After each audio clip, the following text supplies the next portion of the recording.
Hi everyone, this is Terry. Today I want to show you something that's really fun, and it's working with ThreadArt and by taking an image that you have or a photograph and using it as a backdrop to draw.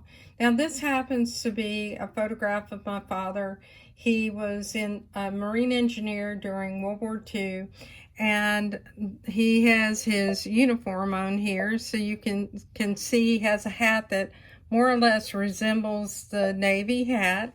And what I do is I use the open pencil tool, the running stitch, and then I have an image in the background, and I'll walk you through all of this. I just want to draw a little bit on the screen so you can see how easy it is to go about doing this. And if you make a mistake, then all you need to do is erase.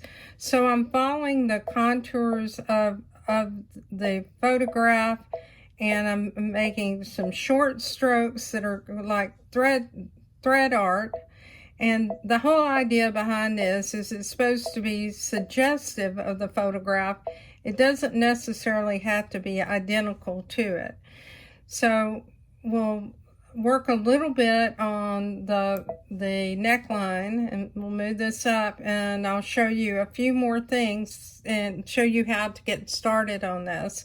So again, I need to turn off the hand where I was panning, and I'm just going to work down the neckline. Now, because I'm using an image behind this, and I was off right here on the color, nobody is really going to know that.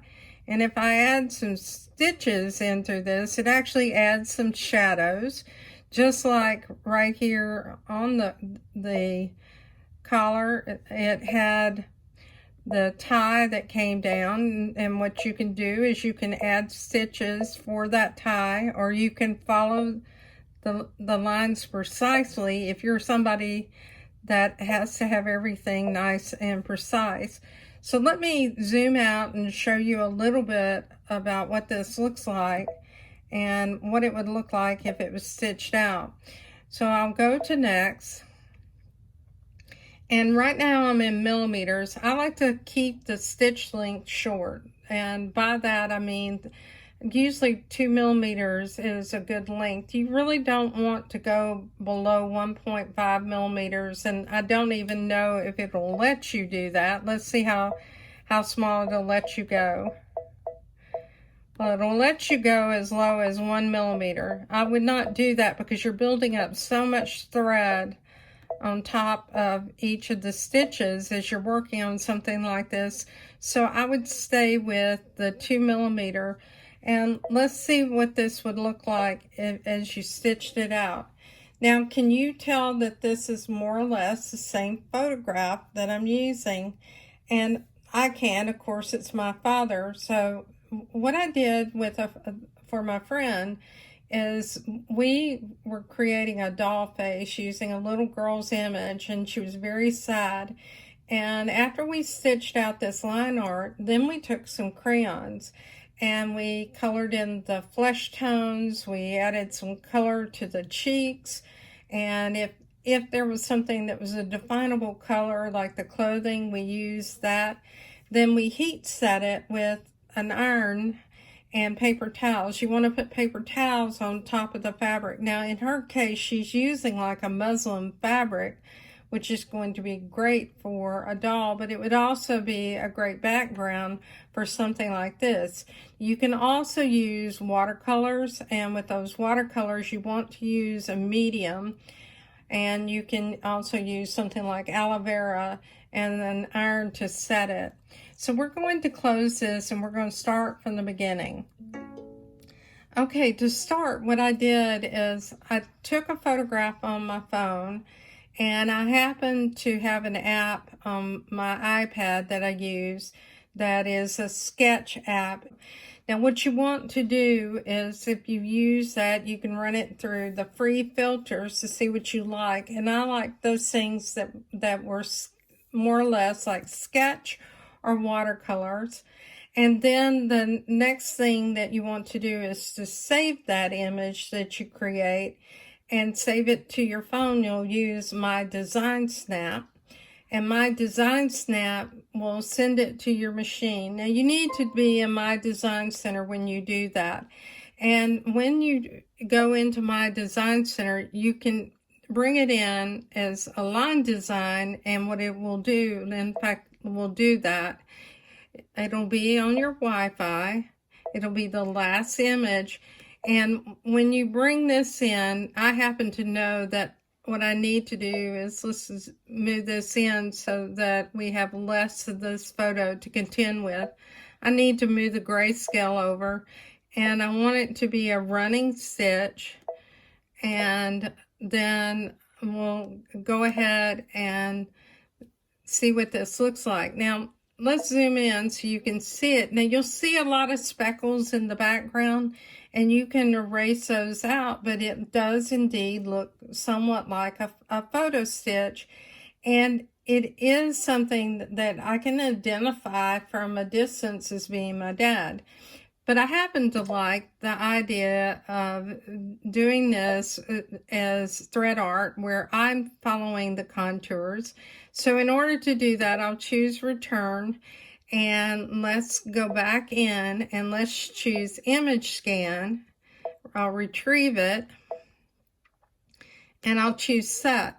Now with the image scan, it's going to be in the background, and I happen to know this image is so light that I have to darken it up considerably. I need to move it back one measure so that I can see the stitches that I'm going to draw. So go into the line properties and choose the open pencil tool, the double running stitch, and I like this gray because it's a nice color to work with. You want to zoom in to about 400% or 800% so that you can work with the details. And then all you're going to do is get yourself where you're in a comfortable position and start drawing those stitches.